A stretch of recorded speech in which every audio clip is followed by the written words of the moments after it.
queridas irmãs, queridos irmãos, queridos amigos, queridas amigas. Sempre é uma alegria poder compartilhar o Evangelho com vocês. Hoje, neste domingo de tarde, nós vamos estudar Doutrina e Convênios 81. E nesta sessão, ela foi originalmente dada a Jesse Galsing, que foi chamado como conselheiro na primeira presidência em março de 1832. Este irmão, na verdade, é presidente do sumo sacerdócio, né? Esse irmão, ele foi excomungado mais tarde, em dezembro de 1832, e em 18 de março de 1833, Frederick J. William foi chamado para ocupar essa posição como conselheiro do sumo sacerdócio. E quando se referia a sumo sacerdócio, estava se referindo ao sacerdócio de Melquisedeque. Isso foi um passo em direção à criação da primeira presidência como nós a conhecemos hoje. Primeiro eu gostaria de começar lendo aqui no versículo 1. Observe. Em verdade te digo, meu servo Frederick J. William, atende a voz daquele que fala a palavra do Senhor teu Deus e ouve o chamado para o qual és chamado, ou seja, o de sumo sacerdote na minha igreja e conselheiro de meu servo Joseph Smith Jr. Então esse era o chamado dele, de servir como conselheiro, né, da presidência do sumo sacerdócio. No versículo 2, a quem dei as chaves do reino, os quais pertencem sempre à presidência do sumo sacerdócio. Então, só para esclarecer, a primeira presidência, hoje em dia, né, nós conhecemos assim, a primeira presidência, ela forma um quórum igual em poder ao quórum dos 12.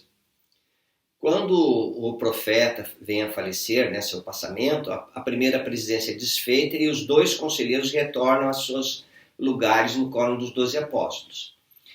Sempre que uma decisão é tomada, a decisão é unânime. Por exemplo, o profeta toma uma decisão e daí um conselheiro pensa uma coisa e o outro pensa outra. Não. Todos são chamados a dar a sua opinião no melhor de sua visão e então o profeta toma uma decisão e eles apoiam. Isso é feito em conjunto. Sempre que nós temos uma decisão assim, para toda a igreja, a primeira presidência e o quórum dos 12 toma a decisão junta. E todos os irmãos são unânimes. Se não forem unânimes, a decisão não é tomada. É maravilhoso isso, não é? Muito bem. E a primeira presidência tem essas chaves. Lembra que os dois conselheiros, eles não têm a chave é do profeta. Mas, por delegação, eles agem, né, nos seus chamados. Mas a chave está sempre na presença do presidente da igreja, que é o profeta de Deus na terra. Uma coisa, aproveitando sobre chaves que nós estamos falando, né? Quem tem as chaves para presidir uma ala é o bispo. E esse bispo só tem a chave para presidir essa única ala sua. Ele não tem a chave para presidir a ala de outros. Quem tem as chaves na estaca é o presidente da estaca. E daí sobe, né? A cola dos 12, a primeira presidência. Muito bem. É contrário à lei de Deus que, por exemplo, o bispo tem a revelação para o presidente da estaca. Percebe? O presidente da estaca para a presidência da área, isso não é assim. O senhor dá a revelação para quem tem as chaves. Tudo bem? Outra coisa importante. Vamos supor que numa ala, né, tem o bispo que tomou uma determinada decisão, em conselho do seu bispado, enfim, e daí um irmão lá ou uma irmã diz, bispo, eu acho que essa decisão não é boa, é melhor fazer de outra forma. Essa pessoa não tem as chaves para receber revelação. Quem tem as chaves é o bispo, entendeu? Outra coisa importante, vamos imaginar, nós temos hoje o presidente Nelson. Quando o presidente Nelson foi chamado para servir como presidente da igreja e profeta do Senhor, o profeta era o presidente Monson. E com o passamento do presidente Monson, o presidente Nelson foi chamado para ser o presidente da igreja. Como isso acontece? Como é que o senhor escolhe? Será que tem uma votação? Será que os apóstolos se reúnem para discutir quem vai ser? Não. tudo já foi determinado pelo Senhor. O apóstolo sênior, o que é o apóstolo sênior?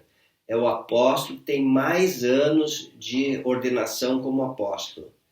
Então, é chamado um irmão como apóstolo, e ele vai sobrevivendo a todos os outros irmãos, outros vão sendo chamados, até que ele se torne o de mais tempo de ordenação como apóstolo. Não é a idade, é ordenação. Esse irmão que tem mais tempo de ordenação, ele é o presidente da igreja. Então ele é chamado para formar a primeira presidência novamente. O segundo irmão com mais tempo de sacerdócio, com mais tempo de ordenação ao apóstolo, ele é o presidente do Quórum dos 12. Essa é a ordem do Senhor estabelecida por ele. Por exemplo, hoje nós temos o presidente Russell M. Nelson, que é o profeta do Senhor. O segundo, com mais tempo de apostolado, é o presidente Oaks, que ele serve como presidente do Quórum dos 12 Apóstolos e também como conselheiro na primeira presidência. Mas quando nós apoiamos nas conferências, nós sempre apoiamos o presidente Oaks como presidente do Quórum dos 12 Apóstolos. Por quê? Porque ele é o segundo que tem mais tempo de ordenação. E daí, quando o segundo mais antigo serve na primeira presidência, é designado o terceiro, com mais tempo para servir como presidente interino, que é o presidente Ballard. Muito bem. Então, é só para nós entendermos como funciona essa transição, essa mudança do chamado de um profeta. E a primeira presidência, ela tem as chaves para agir. Algo que me chamou muita atenção nesse capítulo 81 foi o versículo 5, que diz assim: portanto, sê fiel, ocupa o cargo para o qual te designei, socorre os fracos, ergue as mãos que pendem e fortalece os joelhos enfraquecidos. Essa revelação, quando foi dada, a primeira presidência era formada por Joseph Smith, Sidney Rigdon e Frederick G. William. Nos nossos dias, nós temos o presidente Nelson como presidente da igreja, o presidente Oaks como primeiro conselheiro e o presidente Eyring como segundo conselheiro. Aqui na liarrona da última conferência, eu separei alguns trechos das palavras dos profetas. Lembra que nós lemos o versículo 5, socorrer os fracos, os joelhos enfraquecidos? Então vamos ver algumas mensagens. Claro que o que os profetas têm ensinado não se limitam a isso que eu estou lendo, Eles têm feito coisas extraordinárias no mundo todo. Sobre a direção da primeira presidência, a igreja vai crescendo, vai tendo o auxílio humanitário internacional, as missões organizadas, os templos, tudo, Tudo que é feito sob a direção da primeira presidência. Mas nesta conferência, para nós podermos ver como os membros da primeira presidência nos auxiliam, como eles nos ajudam, eu gostaria de ler algumas mensagens aqui. Por exemplo, nas mensagens de boas-vindas, na conferência de abril deste ano, o presidente Nelson falou assim: meus queridos irmãos e irmãs, a força da igreja está nos esforços e no crescente testemunho de seus membros. O lar é o melhor lugar para se cultivar o testemunho. No passado, muitos de vocês intensificaram drasticamente o estudo do Evangelho no lar. Agradeço a vocês por isso, e seus filhos farão o mesmo. Fim da citação. Que linda, O profeta instruiu-nos que devemos intensificar o ensino no lar através do Vem Segue-me. E o que nós estamos estudando hoje juntos aqui. Quando o Vem Segue-me foi introduzido na igreja, não tinha pandemia, e logo depois veio a pandemia, que vai passar logo, tá bom? Mas ele está dizendo aqui, o profeta do Senhor, que a força da igreja está no testemunho crescente dos membros. Forte, Que possamos seguir a voz do profeta e continuar fortalecendo o nosso testemunho. Ele também fala nessa mensagem, abre aspas: o Evangelho de Jesus Cristo é um evangelho de arrependimento. Graças à expiação do Salvador, seu Evangelho nos convida a continuar mudando, crescendo e nos tornando mais puros. Este é um evangelho de esperança, de cura e de progresso. Portanto, o evangelho é uma mensagem de alegria. Nosso espírito se regozija a cada pequeno passo que damos. Fim da citação. Cada vez que eu e você damos um passo de retidão, damos um passo querendo ser mais semelhante ao Salvador Jesus Cristo, um passo de fé querendo nos aperfeiçoar em Cristo, nós sentimos alegria, irmãos. E daí ele fala assim, mais um trechinho, abre aspas, amo vocês, meus queridos irmãos e irmãs, e testifico que nosso Pai Celestial e seu Filho amado conhecem e amam vocês individualmente. Eles estão prontos para ajudá-los em cada passo adiante que derem. Fim da citação. Então eu e você, todos nós, somos amados por nosso Pai Celestial e Jesus Cristo, que estão sempre dispostos a nos ajudar a cada passo de fé que damos na nossa vida. Eles estão sempre nos protegendo. Que mensagem linda do profeta, né? Vamos ver aqui uma mensagem do presidente Oaks. Por que eu estou lendo essas mensagens, assim, pequenas citações? Porque são a primeira presidência, ou é a primeira presidência, né? Em nossos dias esses irmãos formam a primeira presidência. O presidente Oaks falou uma mensagem, o que nosso Salvador fez por nós, e daí ele ensina assim, abre aspas, a certeza da ressurreição nos dá forças e visão para suportar os desafios mortais que cada um de nós e nossos entes queridos precisamos enfrentar. Ela nos dá um novo modo de ver as deficiências físicas, mentais ou emocionais que trazemos conosco no nascimento ou adquirimos durante a vida mortal. Dá-nos forças para suportar as tristezas, fracassos e frustrações. Por termos, cada um de nós, a garantia da ressurreição, sabemos que essas deficiências e oposições da mortalidade são apenas temporárias. Fim da citação. Que mensagem mais linda de esperança. Nos dá uma perspectiva eterna.